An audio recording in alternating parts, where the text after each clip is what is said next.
যেগুলো গাছে ধরে সেগুলো ফল, আর মাটির নিচে যেগুলো হয় কাঁচা খাওয়া যায় সেগুলোকে বলা হয় মূল। এটি সেই মূল। এছাড়াও আরও কিছু মূল রয়েছে। আর কি কি মূল রয়েছে? আরেকটি ক্ষেত রয়েছে পাশে, সেটিও আপনাদেরকে দেখানোর চেষ্টা করব। কিভাবে ইনি গাজর তুলে, মাটি থেকে গাজর তুলছে। কত বড় হবে ভাই এটা? আসসালামু আলাইকুম প্রিয় দর্শক, লালমনিরহাটের ফুল গাছ থেকে শুভেচ্ছা জানাচ্ছি। আমি সাইফুল ইসলাম সৌরভ। আজ আমি এসেছি একেবারে অনেক বড় একটি গাজর খেতে। এই যে দেখতে পাচ্ছেন, আমি ঠিক গাজর ক্ষেতের মাঝখানে আসি। এখানে অনেক গাজর রয়েছে, তাছাড়া পাশে আরও অনেক কিছুর ক্ষেত রয়েছে। যাই হোক, এত বড় গাজর ক্ষেত এর আগে আমি কখনো দেখিনি, খুব ছোট আকারে দেখেছিলাম। এই রাস্তা দিয়ে চলছিলাম, চলার পথেই দেখলাম যেখানে অনেক সুন্দর একটি গাজর ক্ষেত, তাই নেমে পড়লাম। এই যে দেখুন কত বড় বিশাল গাজরের ক্ষেত। এখানে বিভিন্ন সাইজের গাজর রয়েছে। এই গাজর ক্ষেতের যে মালিক, তার ভাই আছে এখানে, ওনার সঙ্গে কথা বলবো এবং গাজর তুলে আপনাদেরকে দেখানোর চেষ্টা করব।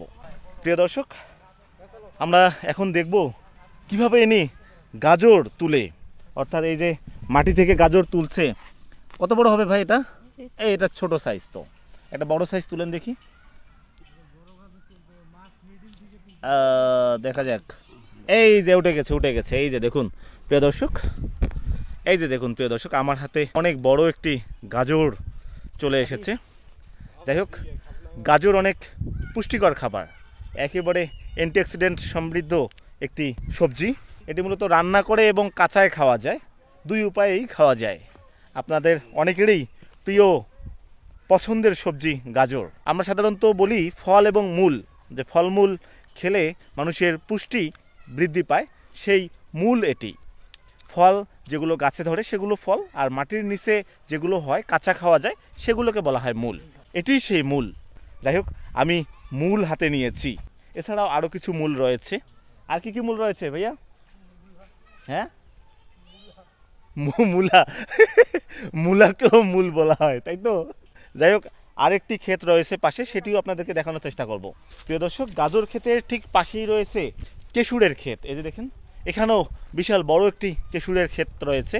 সাধারণত কেশুরও একটি মূল, সেই পাশাপাশি দুটি মূলের ক্ষেত, এক পাশে গাজরের ক্ষেত আর এক পাশে কেশুরের ক্ষেত।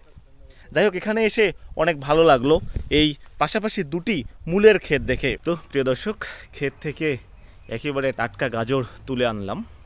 আমরা সুন্দর করে পরিষ্কার করেছি গাজর, এখন খাওয়ার পালা, আমরা খাবো। এই যে অলরেডি একজন খাচ্ছে, এই যে দেখুন ও তো শুরু করে দিচ্ছে। কেমন লাগে গাজর? মিষ্টি আছে। মিষ্টি আছে? বিসমিল্লাহ, আমি খেয়ে দেখি।